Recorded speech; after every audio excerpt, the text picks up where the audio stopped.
तो लोकसभा चुनाव का मुकाबला रोमांचक के साथ साथ रोचक भी होता जा रहा है। रोचक इसलिए कि बहुत सारे प्रत्याशियों की साख दांव पे लगी है और भारतीय जनता पार्टी के लिए एक कड़ा मुकाबला इसलिए हो सकता है क्योंकि बीजेपी कह रही है कि हमारा मुकाबला खुद से है। यानी कि वोट प्रतिशत में इजाफा के लिए भी भारतीय जनता पार्टी ग्राउंड पे काम कर रही है और इसके साथ ही भारतीय जनता पार्टी प्रत्येक लोकसभा सीट को 5 लाख के वोटों के अंतर से जीतने की बात कर रही है। और अगर ये कीर्तिमान भारतीय जनता पार्टी ने हासिल कर लिया तो निश्चित तौर पर यहाँ के नेताओं की बल्ले बल्ले होगी। लेकिन ये कड़ा इम्तिहान है, टारगेट दे दिया है, अब इसको भेदना भी को यहाँ पर भारतीय जनता पार्टी को है। उधर कांग्रेस की अगर हम बात करें तो बहुत सारे नेताओं की दांव जो है साख पर लगी है।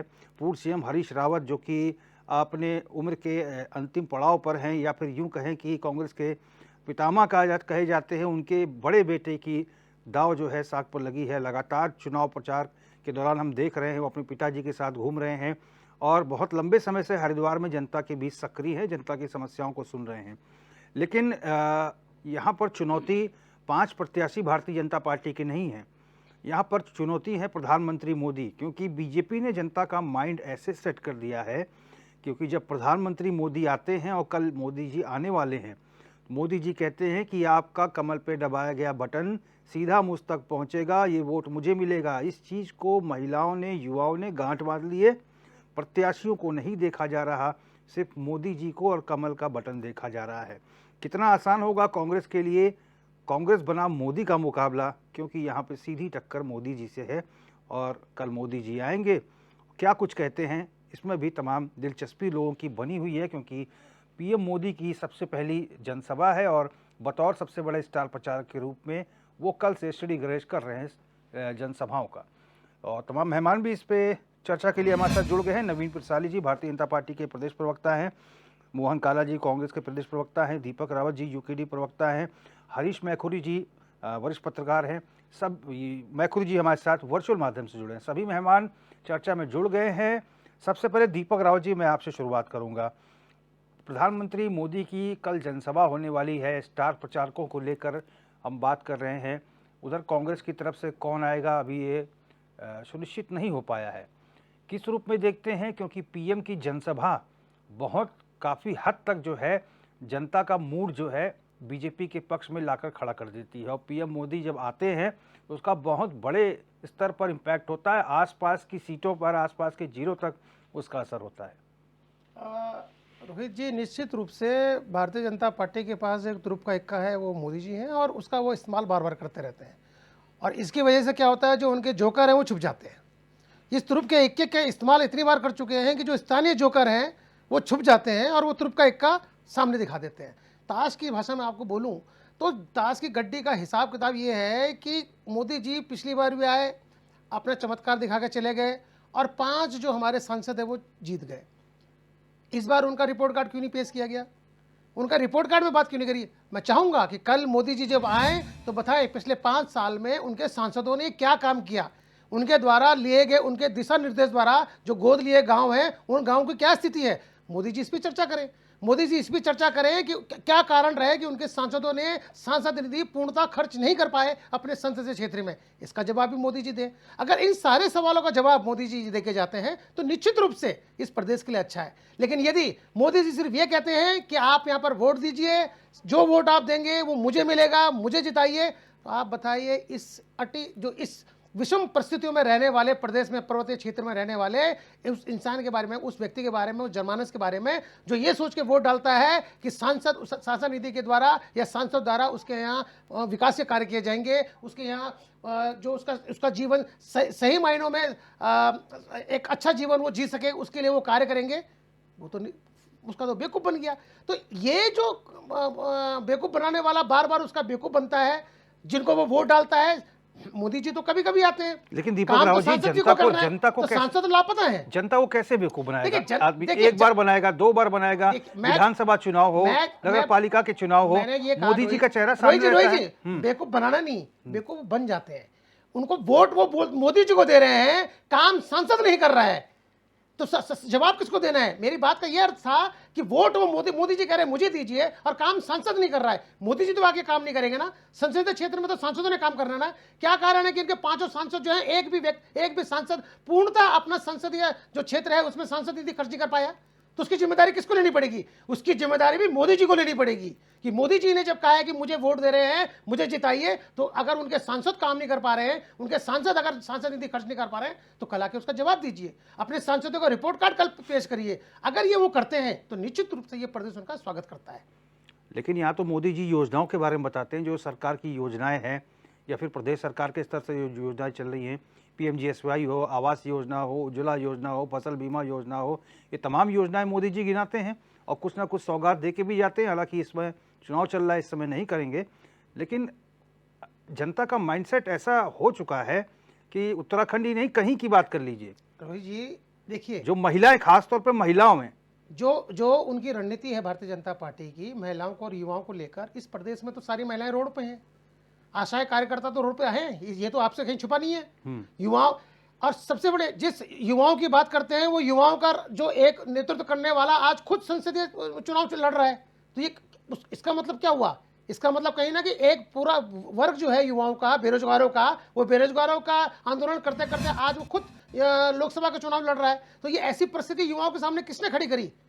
ऐसी परिस्थिति जो भारतीय जनता पार्टी का जो स्थानीय जो चुनाव वाले हैं, उनको जो स्थानीय जो उनका कार्यक्रम था उनकी वजह से, और जो राष्ट्रीय स्तर में है उनका कार्यक्रम हुआ, उसी को देख के तो ऐसे जो बेरोजगार है उसको निर्णय लेना पड़ रहा है। जहां उसको रोजगार की जरूरत थी, आज वो नेता बनने की सोच रहा है। तो उनको नेता बनने में कौन प्रोत्साहित कर रहा है, कौन उनको मजबूर कर रहा है? ये नीतियां, ये राष्ट्रीय नीतियां, ये भारतीय जनता पार्टी की, और ये जो स्थानीय नीतियां, जो प्रदेश की जो सरकार है उनकी नीतियां। जो एक नेता, जो एक युवा है, वो रोजगार ना प्राप्त करने के बाद अब जो रोजगार देने वाला है उसकी तरफ बढ़ रहा है। तो ऐसी स्थिति का सामना अगर उत्तराखंड को करना पड़ेगा, तो जो 2014 में यहाँ की जवानी और यहाँ की पानी की बात करते थे, तो भारतीय जनता पार्टी को और मोदी जी को कल बताना चाहिए कि क्या वो इसी जवानी की बात कर रहे थे कि आपकी सारी जवानी को मैं नेता बना दूंगा, आपकी सारी जवानी को मैं बेरोजगार रखूंगा, और वो आने वाले साल में सिर्फ इलेक्शन लड़ेंगे, नेतागिरी करेंगे। ये किस नीति की बात कर रहे हैं? ये जवाब तो कल प्रधानमंत्री जी को देना चाहिए ना। और अगर वो देते हैं तो निश्चित ये उत्तराखंड उनका स्वागत करेगा। मोहन काला जी, एक बहुत महत्वपूर्ण प्रश्न मैं आपसे करने जा रहा हूँ। 2014 का इलेक्शन हम सभी को याद है। 2014 के इलेक्शन में एक आंधी आई थी मोदी नाम की, बहुत हुई महंगाई की मार अब की बार मोदी सरकार। उस दौरान जो है चुनाव की परिपाटी बदल गई, यानी कि भारतीय जनता पार्टी में सिर्फ एक नेता रहा, प्रधानमंत्री नरेंद्र मोदी। और उसके बाद से हमने बहुत सारे विभिन्न चुनाव देखे, विधानसभा के या फिर छोटे छोटे इलेक्शन देखे, लोकसभा के चुनाव देखे। ऐसा परसेप्शन बन गया क्योंकि 2014 से पहले प्रत्याशियों की आपस में फाइट होती थी, कामों का आकलन होता था। इस समय विपक्षी दल के कैंडिडेट और बनाम मोदी का जो है मुकाबला लगातार देखने को मिल रहा है। कैंडिडेट बीजेपी का कौन होगा, इस पर जनता ध्यान नहीं दे रही है।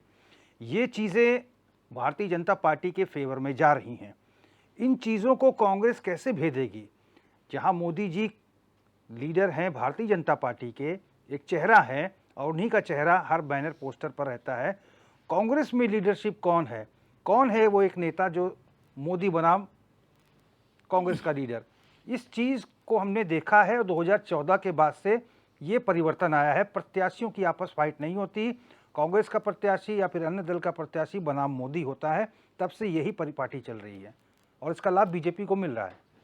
देखिए रोहित जी, आपने जो बात करी, अगर मैं उसके परिप्रेक्ष्य में 2004 से 2014 के बीच में जाऊं, तो 10 साल यहाँ पर देश के अंदर कांग्रेस की सत्ता रही, और कांग्रेस की सत्ता जब 10 साल रही, और उसके बाद जब 2014 का चुनाव आया तो 10 साल के बाद जनता ने कहीं ना कहीं परिवर्तन का मन बनाया।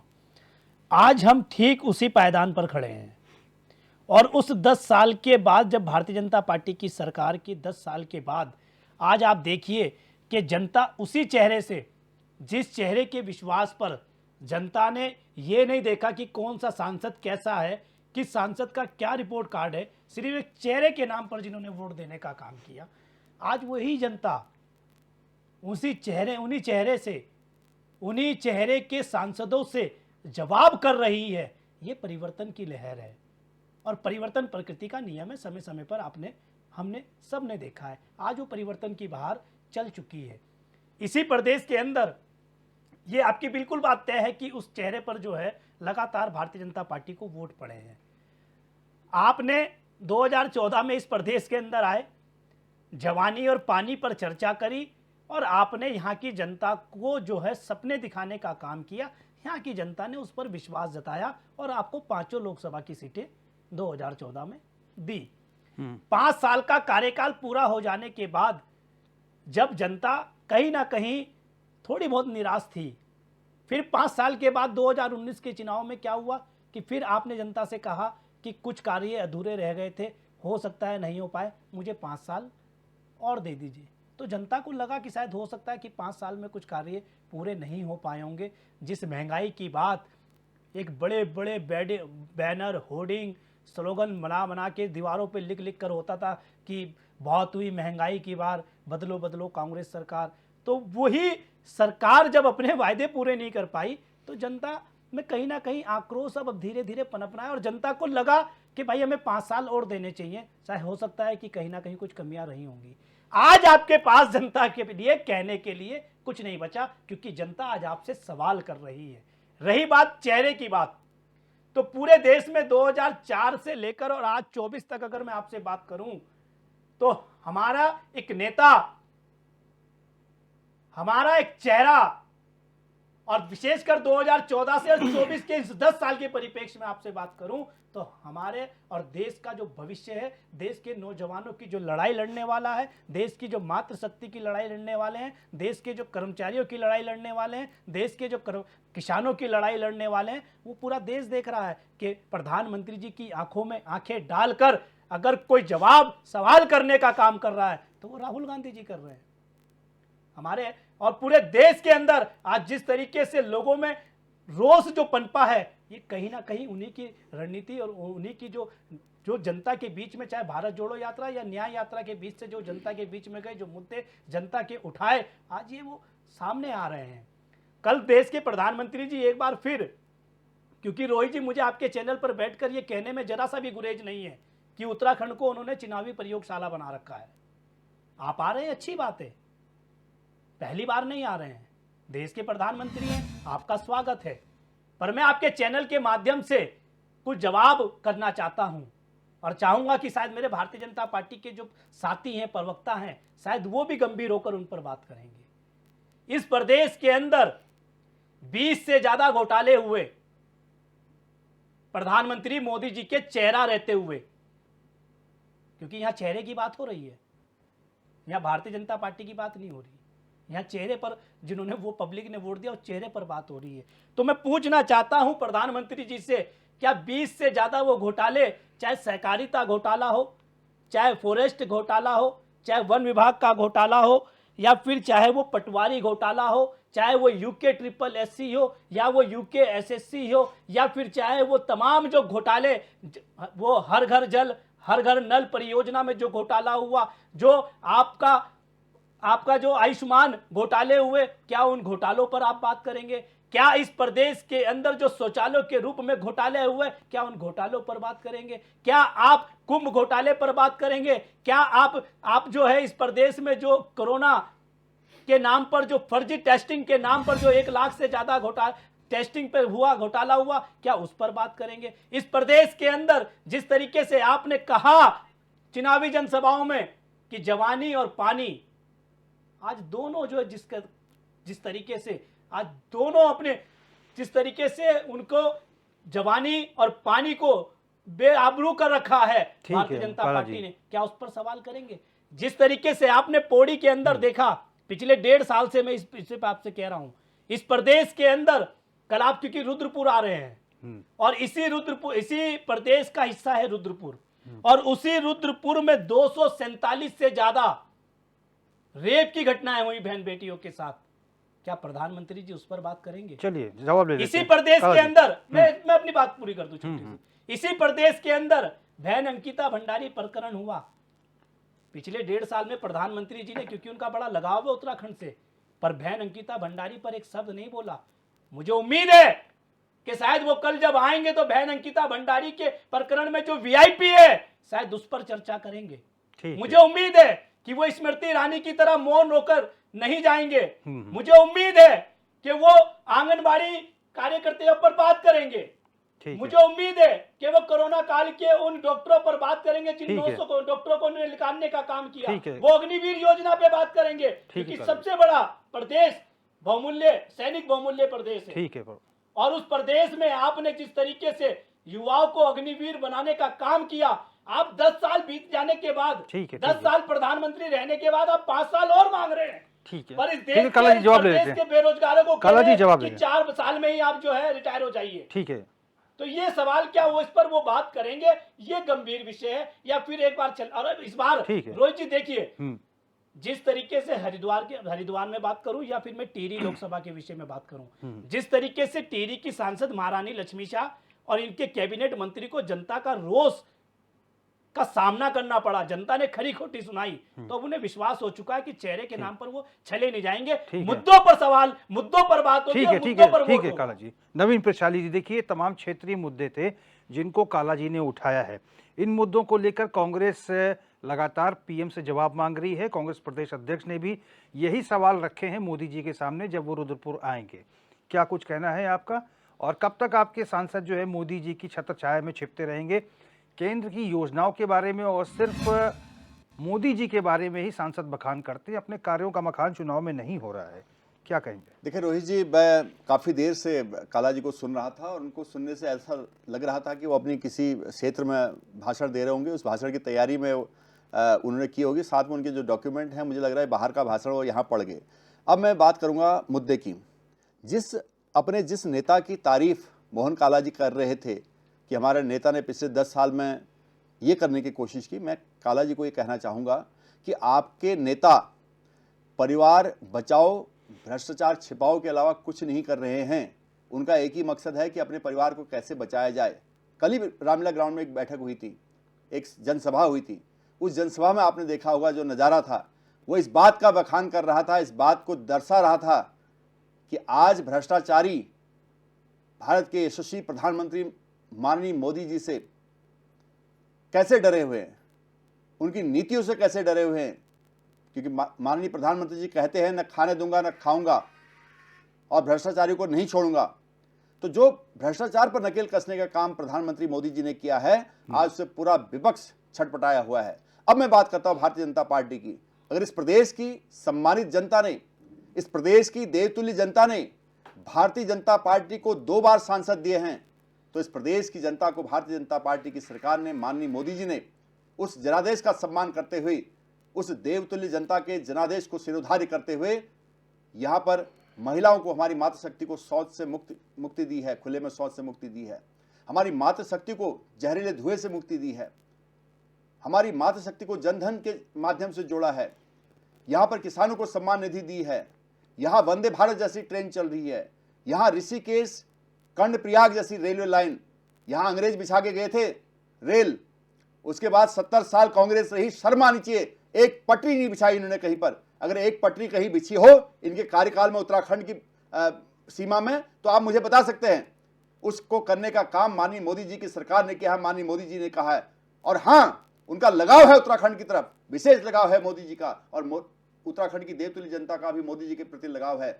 मैं ये कहना चाह रहा हूं कि जो काम 10 साल में मोदी जी ने किए, उसी से प्रभावित होकर इस देश की जनता मोदी जी को तीसरी बार, फिर एक बार मोदी सरकार, 400 पार मोदी सरकार करने जा रही है। आज मोदी एक नाम नहीं बल्कि क्रांति है इस भारत की भूमि से गुलामी की निशानियों को नेस्तनाबूद करने के लिए। आज भारतीय जनता पार्टी एक क्रांति है उस गुलामी की निशानियों को मिटाने के लिए, भारत को फिर से विश्व गुरु बनाने के लिए। 2024 का चुनाव ऐतिहासिक चुनाव, विकसित भारत के लिए चुनाव हो रहा है, और इस 2024 के चुनाव में उत्तराखंड की देवतुल्य जनता ऐतिहासिक जनादेश देने जा रही है।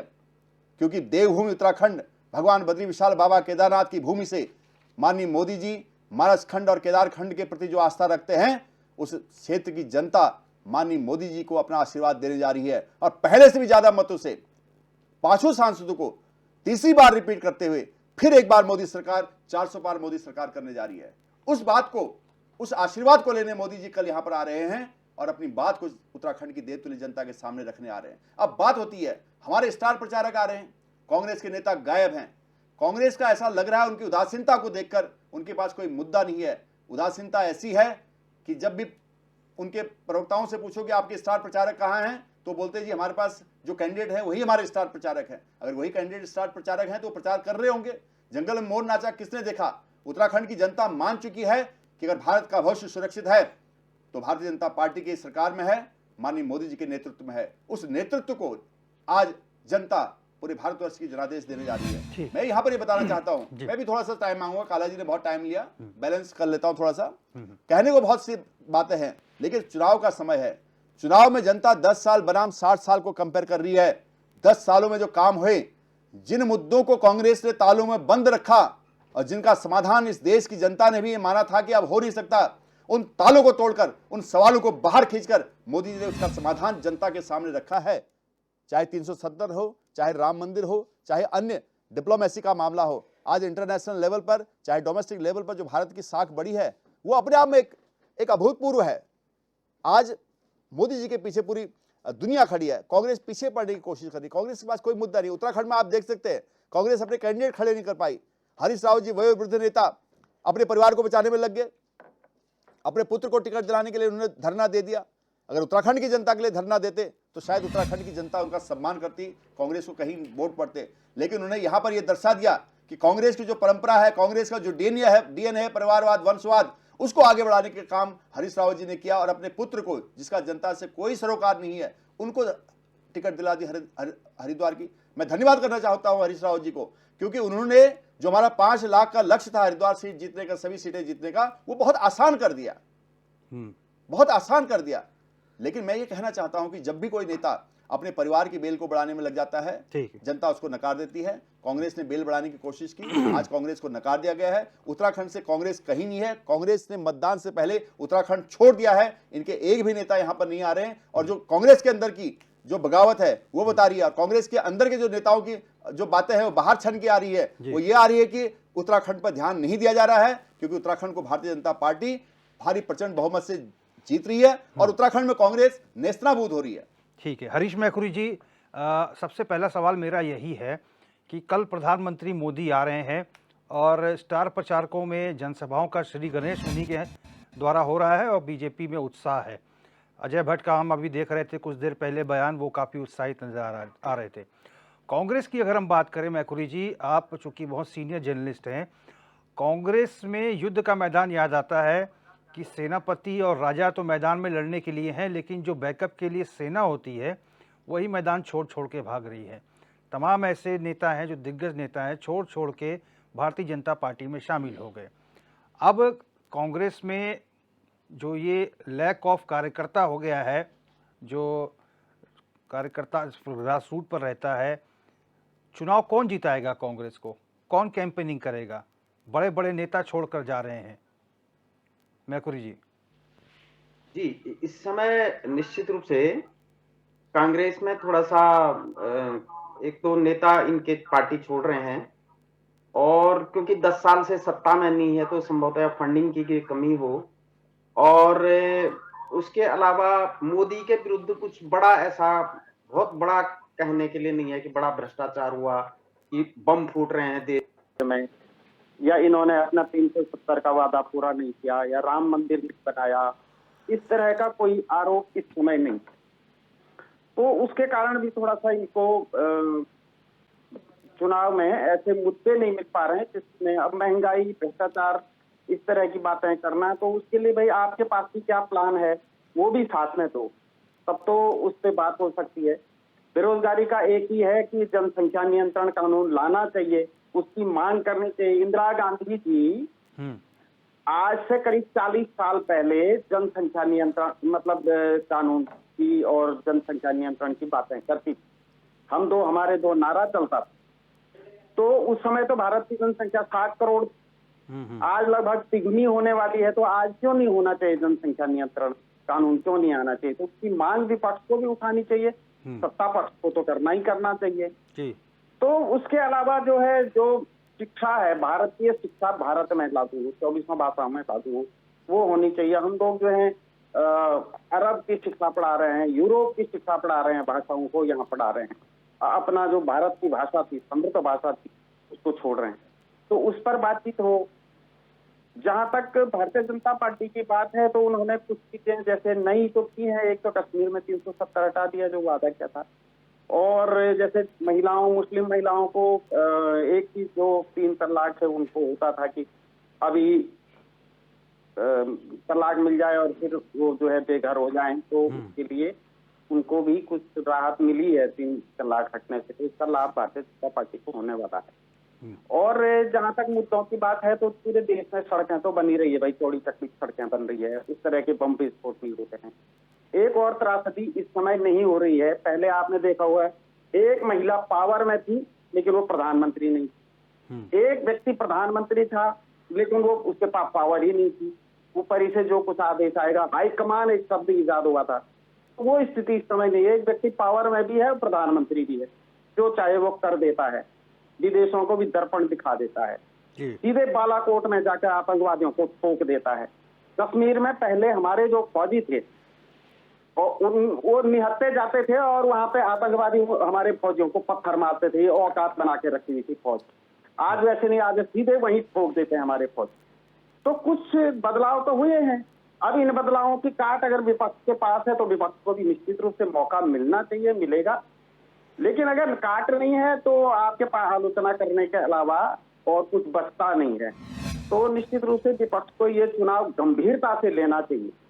और जहां तक वोट की बात है तो पहले मोदी जी को 14 में कम मिले थे, उसके बाद वाले में थोड़ा ज्यादा मिले, और इस समय तो वो खुद ही कह रहे हैं 400 पार। तो यही विपक्ष के लिए बड़ी चुनौती है कि इसकी काट क्या हो, और उसको गंभीरता से चुनाव लेना चाहिए। अभी तक आपने अपने स्टार प्रचारक सही नहीं किया।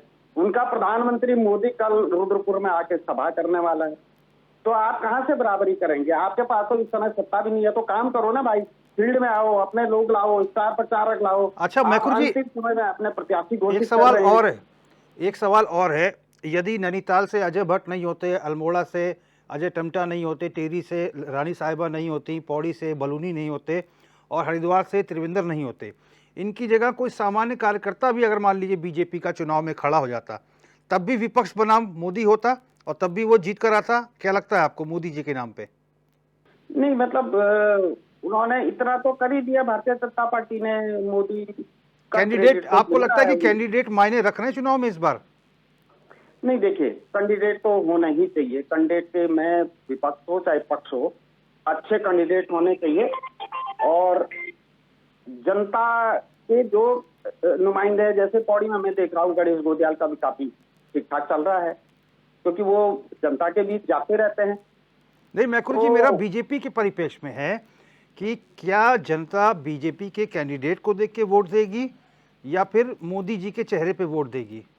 नहीं, एक चीज जो अपील प्रधानमंत्री ने की है कि भाई मेरा निशान कमल, जहां भी कमल है मुझे ही, आप कमल पे वोट डालेंगे मुझे भी जी। तो इसका एक अंडर करंट तो है ही जी। तो उसकी काट भी विपक्ष को देखनी चाहिए, जहां तक हम सीख पा रहे हैं।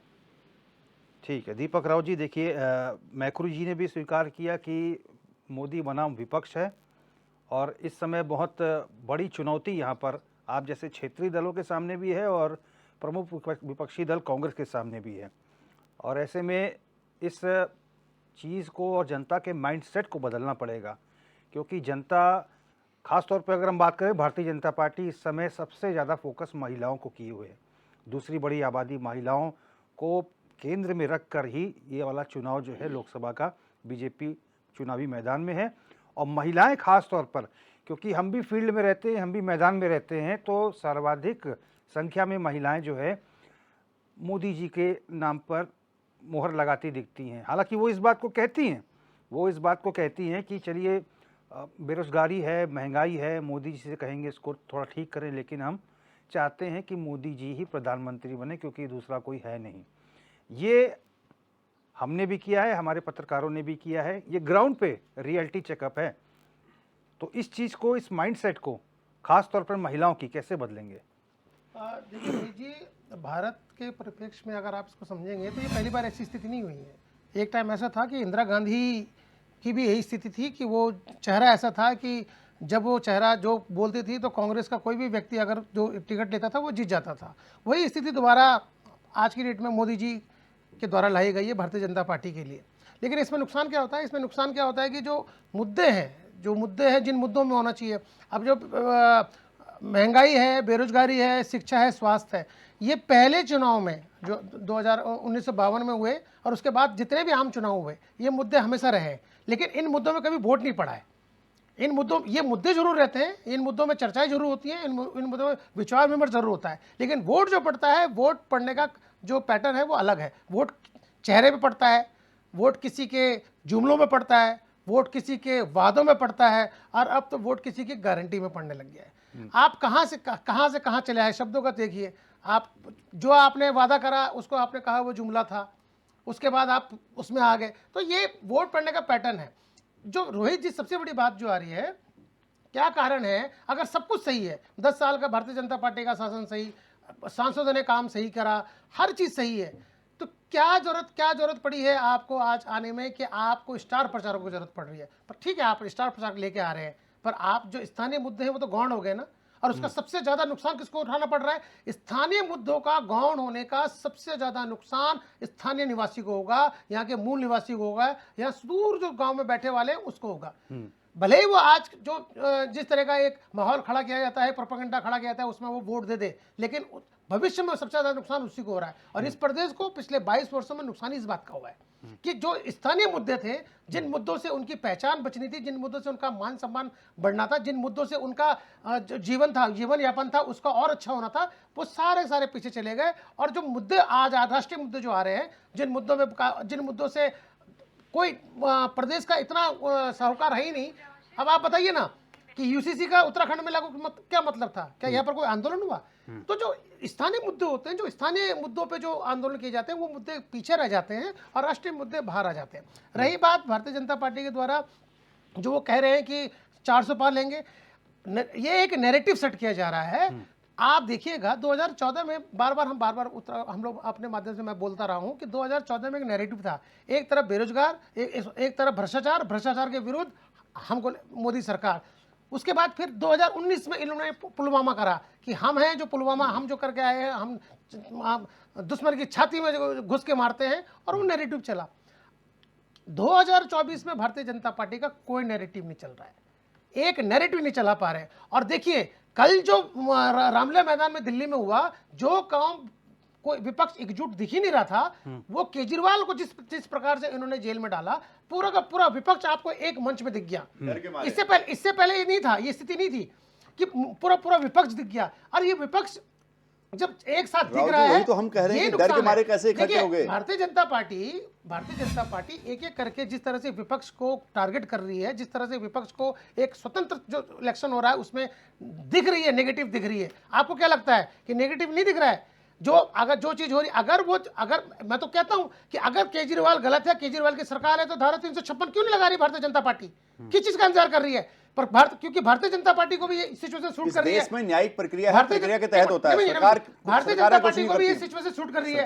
सरकार कुछ नहीं कर रही। आप तो वकील हैं अपने, और देश का माहौल, संविधान का माहौल, राव जी आप लॉयर हैं, शायद मेरी जानकारी जहां तक आप लॉयर हैं, प्रक्रिया के तहत होगा या वैसे कर रही सरकार? नहीं, मैं बता रहा हूं, आपने बोला ना छंद, आपने बोलने का मौका दे दिया मुझे। अगर संविधान आप बोल रहे हैं कि केजरीवाल अगर गलत है तो 356 लगा दे, प्रक्रिया के तहत तो लगेगा, प्रक्रिया के तहत लगेगा ना, प्रक्रिया के तहत। नवीन जी आप बोल रहे हैं, आप एंकर महोदय बोल रहे हैं, आपको दिख रहा होगा। चलिए राव जी, मैं काला जी के पास जाऊंगा। एक सवाल, इस देश में संविधान का माहौल बनाने के लिए सब दिख रहा है, मिल रखी है, सब दिख रहा है। एक सवाल आपको काला जी के लिए एक सवाल है, कल के रामलीला मैदान में सब किसी ने गलत किया है तो आप उसको जेल भेजिए, सजा दीजिए। लेकिन ये जो स्थिति आपने बना के रखी है कि आज आपने पूरे विपक्ष को कटघरे में खड़ा कर दिया, आज आप पूरे विपक्ष को आप ये एक एक विपक्ष की है, ठीक है, विपक्ष देखिए ठीक है राव जी, भ्रष्टाचार करे विपक्ष, मैं उसका समर्थन नहीं कर रहा हूं, लेकिन अगर आपको लगता है कि जनता के बीच आपका आक्रोश नहीं दिख रहा, यही छटपटाहट है भारतीय जनता पार्टी की कि कल भारतीय जनता पार्टी के जो मेरठ में प्रधानमंत्री जी को बोलना पड़ा कि मैं जिनका पैसा है उनका पैसा लौटा रहा हूं। तो मैंने पहले कहा है